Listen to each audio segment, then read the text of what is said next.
Chaud les marrons, chaud les marrons, chaud. Les petits Gaulois, vous connaissez cette expression qu'on disait dans les grandes villes il y a encore un siècle. À Paris, il y en avait partout. Vous voyez des gros marrons comme ça qu'on faisait cuire dans la rue.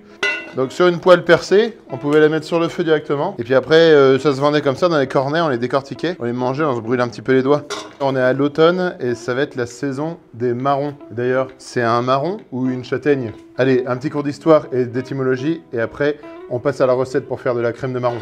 Bon, la principale différence entre un marron et une châtaigne, vous savez ce que c'est? Bon, pour faire simple, les marrons, c'est rond. Je vous en ai récolté quelques-uns. Et pour être très précis, c'est un abus de langage, puisque le marron, cette variété que j'ai dans la main, ce ne sont pas des marrons, ce sont des marrons d'Inde. C'est le vrai nom, le marron d'Inde. Marron, c'est un mot qui est tombé dans le langage courant pour parler de châtaigne dès qu'on la cuisine. Donc, quand on mange de la crème de marron ou des marrons glacés, on parle des châtaignes, de ces châtaignes-là, et non pas des marrons d'Inde qu'on a dans les cours de récréation en France, par exemple. Et la petite particularité, c'est que ces marrons d'Inde sont toxiques. Enfin, ça m'a pas empêché de trouver des recettes de cuisine pour les cuisiner, mais il faut les détoxifier, il faut enlever les toxines qu'il y a dedans, sinon ça donne vraiment des troubles gastriques importants. Mais du coup, ces marrons d'Inde, je vous les déconseille. En tout cas, c'est pas avec ceux-là qu'on va faire la crème de marron. Allez, je mets de côté. Pour faire notre crème de marron, on va se concentrer sur la châtaigne. Petite anecdote, la Corse, c'est une île qui est principalement composée d'une grosse montagne. Et pendant des siècles, les Maures, vous savez, les Maures, c'est un peuple méditerranéen qui est venu faire des raids, des expéditions pour piller tout ce qu'on appelait les comptoirs, les ports en Méditerranée qui avaient des richesses. Donc les Corses, au fur et à mesure des générations, ont appris à fuir le littoral et sont allés se réfugier dans les montagnes. Et dans les montagnes, on ne peut pas cultiver de blé pour faire du pain, pour nourrir les populations. Et donc les Corses ont appris à cultiver des châtaigniers et à les greffer pour avoir des grosses châtaignes comme celle-ci. Ensuite, on peut les broyer, en faire de la farine et en faire du pain de farine de châtaigne. Donc souvent, le châtaignier, on a appelé ça l'arbre à pain. Dans une bogue de châtaigne, il peut y avoir 3, 4 ou 5 châtaignes parfois. Et donc naturellement, plus il y a de châtaignes dans une bogue, moins elles sont grosses, plus elles sont atrophiées. Les grosses châtaignes, par exemple, comme celle-ci, qui sont uniques dans la bogue, où il y a une bogue qui ne contient qu'une seule grosse châtaigne comme ça, et bien en Italie, ils l'ont surnommé marrone, qui a donné, par abus de langage en français, le marron. Et donc, quand on cuisine des grosses châtaignes comme celle-ci, on appelle ça des marrons. C'est pour ça qu'on dit en français crème de marron ou marron glacé, par exemple. Et en parlant de crème de marron, les petits Gaulois, ça vous dirait que je vous partage ma recette? La recette de la crème de marron, les petits Gaulois, elle n'est vraiment pas compliquée, mais pour passer d'une crème de marron basique standard à une bonne crème de marron, ça devient tout de suite beaucoup plus compliqué. Et je ne dis pas que j'ai la bonne formule, parce que je pense que si on prend 20 personnes qui font la crème de marron, il y aura vraiment 20 recettes différentes. Vous allez me dire qu'on peut dire ça pour beaucoup de recettes, et c'est vrai, mais la crème de marron, bien que les ingrédients de base ne soient pas très compliqués et très variés, eh bien ça s'applique vraiment à cette recette. Donc moi, mon objectif, et j'ai l'impression que c'est l'objectif de beaucoup, c'est de ressembler à cette crème de marron. Ça, c'est vraiment la reine des crèmes. Pourquoi? C'est Clément Faugier qui, en 1885, un Ardéchois, voyons que pendant la fabrication des marrons glacés, il y avait beaucoup de chutes, et bien il récupère ces chutes, il décide de les cuire et d'en faire en fait une crème, une pâte, et il crée ainsi la crème de marron. Vous voyez, c'est un packaging que tout jeune français ou toute personne qui a grandi en France a déjà vu dans sa vie. On retrouve aussi en conserve, c'est le genre de conserve qu'on se défonce un petit peu facilement à la petite cuillère. Là, si on lit, la crème de marron de l'Ardèche est une recette créée par Clément Faugier en 1885 à Privas. Mon objectif, c'est de m'en rapprocher, mais en fait, je ne pourrais pas faire de crème de marron similaire puisque quand on lit les ingrédients, eh bien, il y a des châtaignes, 50% de châtaignes, ça, c'est ce qu'on va faire, du sucre, de la vanille de Madagascar et des marrons glacés. Donc en fait, moi, j'ai pas de marron glacé aujourd'hui et je vais pas en faire, donc ça ne ressemblera pas à cette crème de marron là. Mais bon, pour mon souvenir d'enfance, j'ai quand même celle-là et je compte bien ne pas la laisser dans mon placard, si vous voyez ce que je veux dire. Bon, on va se rapprocher peut-être un petit peu plus de ce type de crème de marron qu'on trouve un peu dans le commerce. Donc là, c'est châtaigne de Corse. Donc vous voyez la couleur, on dirait un petit peu une pâte à tartiner. Ça, c'est parce que le petit secret, c'est qu'il faut utiliser du sucre de canne. Ensuite, il faut des gousses de vanille. J'ai des petites gousses de vanille de la Réunion. Ça sent extrêmement bon, la vanille, c'est dingue. Je vous ferai une vidéo sur la vanille parce que c'est un sujet qui est vraiment passionnant. En plus, j'ai vu qu'ils commençaient à en faire en Bretagne. Donc je me dis, on ira peut-être voir des vanillés bretons. Ou même à la Réunion, tant qu'à faire, pourquoi pas. Quand je regarde la composition de ces deux crèmes de marron, que ce soit l'une ou l'autre, je vois qu'il y a 62% de sucre. Donc 62 grammes de sucre pour 100 grammes d'ingrédients. Moi, je pense que je vais partir sur un petit peu moins de sucre avec de la vanille. Et là, mamma mia, je pense que ça va être très bon. Avant toute chose, les petits Gaulois, il faut savoir si vos châtaignes, vos marrons ne sont pas véreux. Donc, on les prend tout simplement, on les passe dans l'eau. Et ce petit bain dans l'eau va nous révéler lesquels ont été mangés de l'intérieur par les vers. Vous voyez, moi j'en ai partout, c'est pas grave. Hop, et toutes celles qui remontent, vous pouvez les écarter. D'ailleurs, on sent qu'elles sont beaucoup plus légères. D'ailleurs, cette technique, elle marche aussi avec les œufs pour savoir si vos œufs sont encore frais, il me semble. Bon, il y en a à peu près 10% qui sont véreux. Je veux dire, dès qu'on en est 10, tu vois, même pas, si un petit peu. Hop. Maintenant, on va pouvoir passer à la suite de la recette. Mais avant de commencer toute préparation, il y a l'étape que beaucoup redoutent. Ça va être d'éplucher ces châtaignes. Bon, pour éplucher les châtaignes, vous avez plein de techniques différentes. Dans tous les cas, il faut toujours commencer par la même chose, ouvrir les châtaignes d'un coup de couteau. Allez, on s'y colle. Bon, les miennes, vous avez vu, elles ont déjà commencé à sécher et à s'ouvrir un petit peu. Mais bon, je vais les accompagner quand même d'un petit coup de couteau sur le côté bombé, aux 3/4. Hop, ça permettra de mieux les ouvrir pendant la cuisson.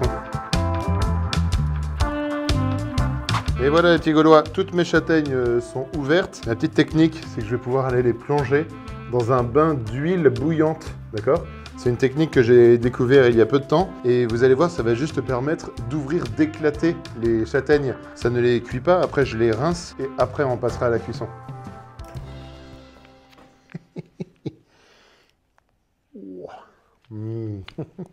Moi j'utilise une technique à base de bain d'huile bouillante pour décortiquer mes châtaignes, mais il y a une autre technique qui consiste à les faire cuire dans de l'eau bouillante tout simplement. Ça se décortique un petit peu moins bien, mais ça a l'avantage de cuire déjà vos châtaignes.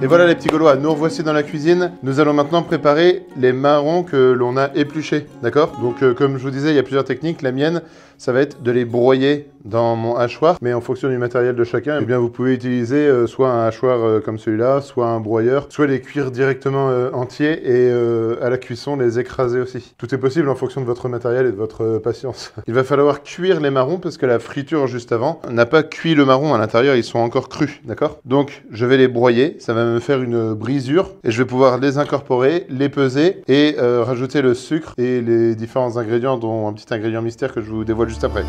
Alors, on commence? Allez, parti!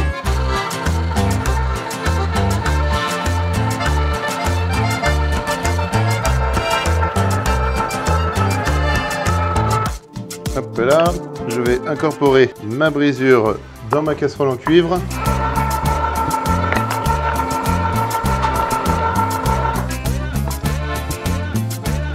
Ensuite, quand on est à la moitié des marrons, eh bien, je vais pouvoir mettre mes gousses de vanille. Donc, les gousses de vanille, je viens les fendre en deux. Hop. Et venir extraire toute la vanille qu'il y a à l'intérieur.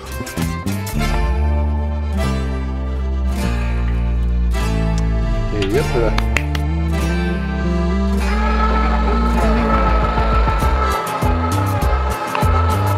Et maintenant, allons voir tout l'ensemble, combien est-ce que ça pèse. Je sais que ma bassine en cuivre pèse 1 kg. Et là, ça nous amène à 7,3 kg. 7,3 kg, donc ça me fait 6,3 kg de brisure, auquel je vais ajouter 50% de sucre. Allez, on l'incorpore. Là, j'ai 6,3 kg de brisure, donc j'ai mis un peu plus de 3 kg de sucre et sucre de canne. Donc la moitié de la quantité de brisure ou de pâte que vous avez. Et à ce stade de la recette, les petits Gaulois, vous pouvez ajouter un alcool que vous avez au fond de votre placard. Ça peut être du Grand Marnier, ça peut être du whisky, du Calvados. Moi, j'ai un fond de cognac. Et je vais en mettre avec parcimonie. Non, je plaisante, j'en ai beaucoup. Bon, allez, ça va vider la bouteille. Ça va bien aromatiser ma recette. Allez, on mélange, on mélange. Ça sent vraiment extrêmement bon. Ça sent la châtaigne évidemment. C'est moi je vais dire tous les ingrédients. Ça sent le sucre de canne, ça sent le cognac évidemment. Mais bon, on va dire ces trois ingrédients ensemble mélangés. Je vais vous dire, ça me donne vraiment envie d'avoir le pot dès maintenant pour le goûter. Mais bon, il n'y a plus beaucoup d'étapes jusqu'au pot.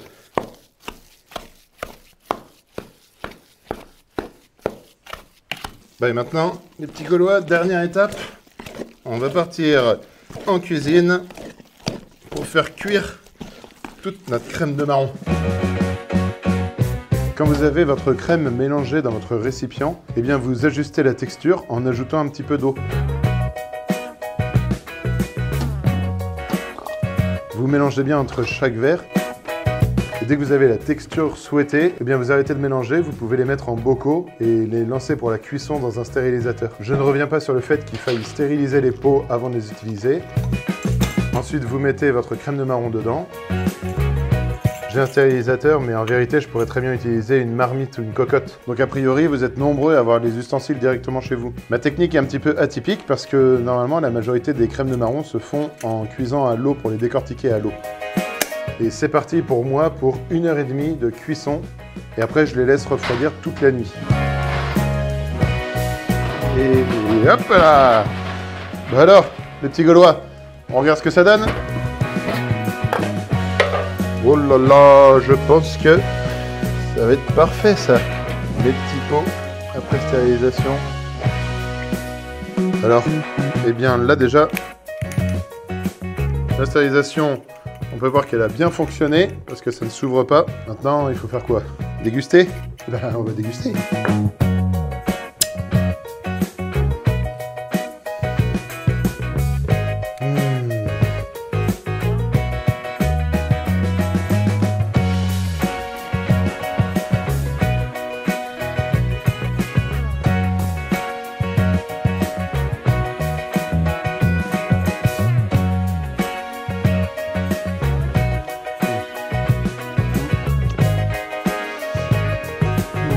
Super bon, c'est les petits Gaulois. On sent bien le marron, c'est pas trop sucré. Un tout petit peu la vanille, peut-être un tout petit peu trop de cognac, mais moi j'aime beaucoup. De toute façon, vous savez ce qu'on dit, le cognac, ça rend tout meilleur. Allez, à vos fourneaux les petits Gaulois.